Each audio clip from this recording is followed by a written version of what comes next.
की वंदे वंदे। कसा आवाज महापालिकेवर एखादी सत्ता येणाऱ्या विजयकुमार देशमुख मालकांचा, जिल्हा परिषदेवर एखादी सत्ता येणाऱ्या विजयकुमार देशमुख मालकांचा, मार्केट कमिटीवर एखादी सत्ता येणाऱ्या विजयकुमार देशमुख मालकांचा।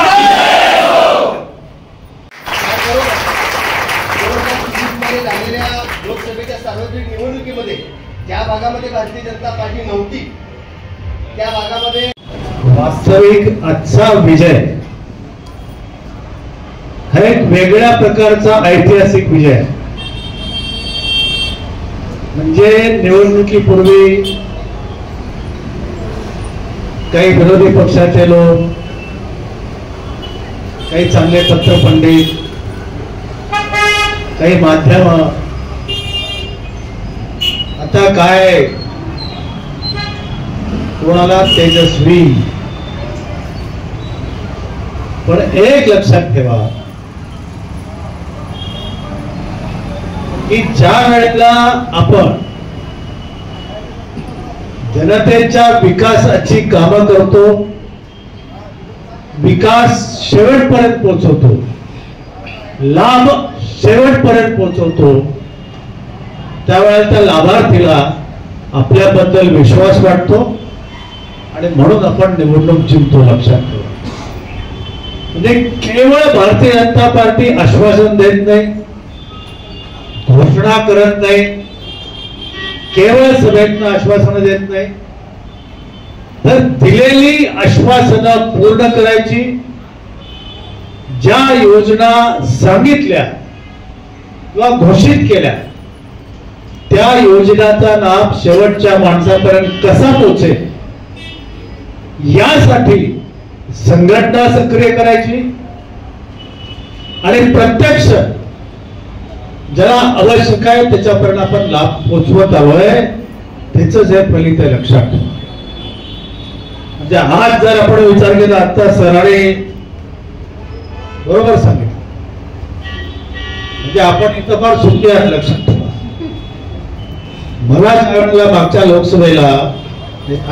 सांगितलं की बाबा मला अचानक अमित शाहचा फोन आला,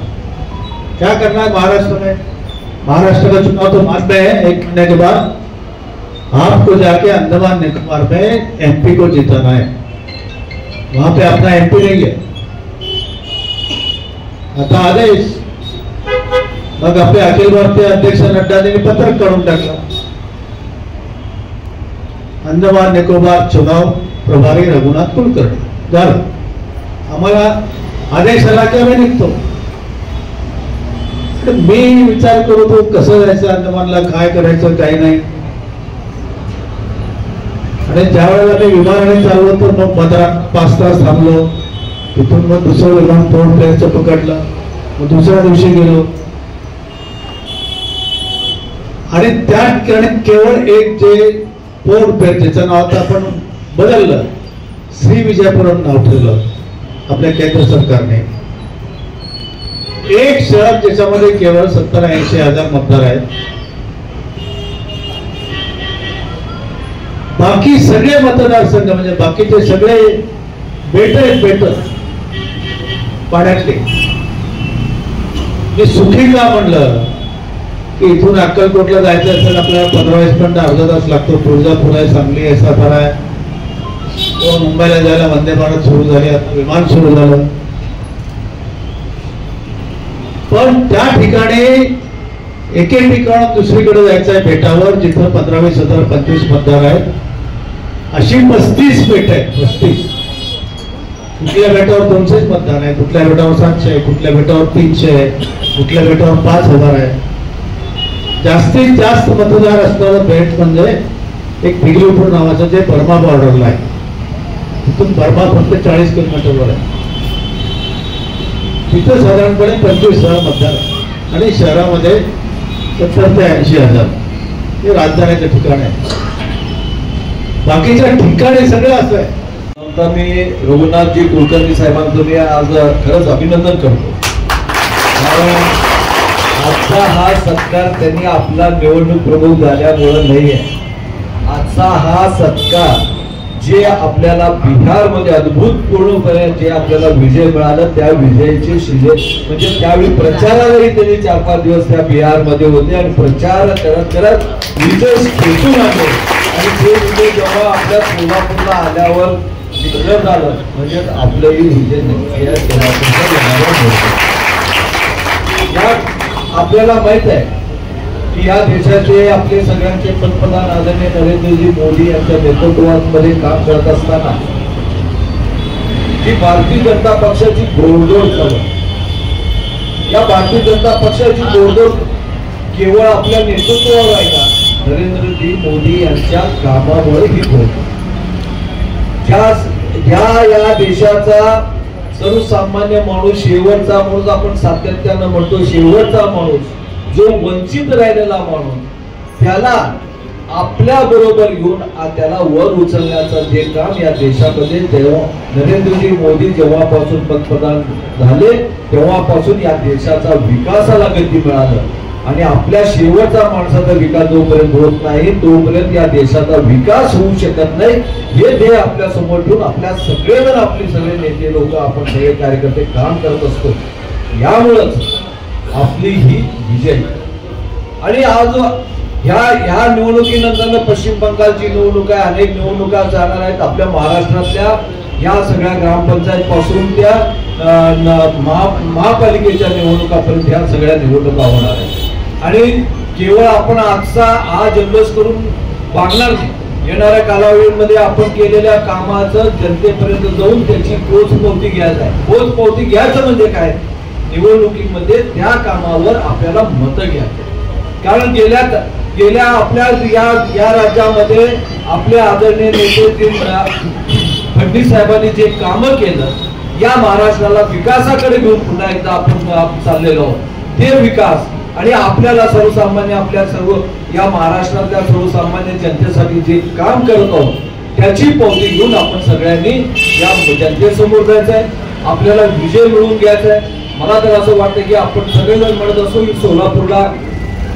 महानगरपालिकेला विजय काय सहजपणे मिळते काय एवढं काय आपल्याला अडचण होणार नाही पण मी रघुनाथजी सांगू इच्छितो की सहज विजय आहे आणि ते आम्ही हळूच गेल्या वेळेला एवढ्या अवघड परिस्थितीमध्ये आपले राज्याचे मुख्यमंत्री आदरणीय फडणवीस साहेबांनी आम्हाला सांगितलं होतं या वेळेला आपल्याला सोलापूरमध्ये भारतीय जनता पक्षाचा सहबळावर महापौर व्हायला आज त्याप्रमाणे आम्ही आणलेला आहे आणि त्यासाठी या सगळ्या कार्यकर्त्यांनी गेल्या अनेक वर्षापासून आपल्या इथं समोर बसलेले जवळपास 80-90% कार्यकर्ते तुम्ही सगळ्यांना ओळखता कारण रघुनाथजी कुलकर्णी साहेब हे सोलापूरचे मूळ आहे यांचं जन्म सोलापूरमध्ये झालं लहानाचं मोठं सोलापूरमध्ये झालं म्हणूनच सोलापूरवर प्रेम त्यांचं एवढ्या मोठ्या प्रमाणात आहे की प्रत्येक निवडणूक असू द्या कुठल्याही लोकसभा असू द्या विधानसभा असू द्या गेल्या महानगरपालिकेच्या वेळीच रघुनाथजी कुलकर्णी साहेब आपल्या निवडणूक प्रमुख होतेच आणि आपल्या लोकसभेला इथंच आपल्या त्यांच्यावर जबाबदारी होती विधानसभेची जबाबदारी होते म्हणजे ज्यांना या सोलापूरचं पूर्ण गाव ना गाव आणि प्रत्येक गल्ली ना गल्ली जे परिचित आहे असे आपले रघुनाथजी कुलकर्णी तुम्हा आम्हाला सगळ्यांना ओळखतात सगळ्यांनी घाबरता कामा नाही कोण नवीन येईल कोण जुनं येईल आपल्यावर काय आपल्याला त्रास होणार नाही किंवा आपल्याला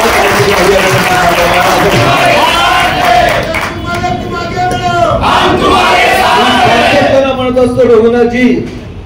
आज खरं तर विषय नाही आहे पण तुम्ही समोर आहेत जे येतात त्यांच्या स्वतःच्या पक्षामध्ये उभारून निवडून याची ताकद नाही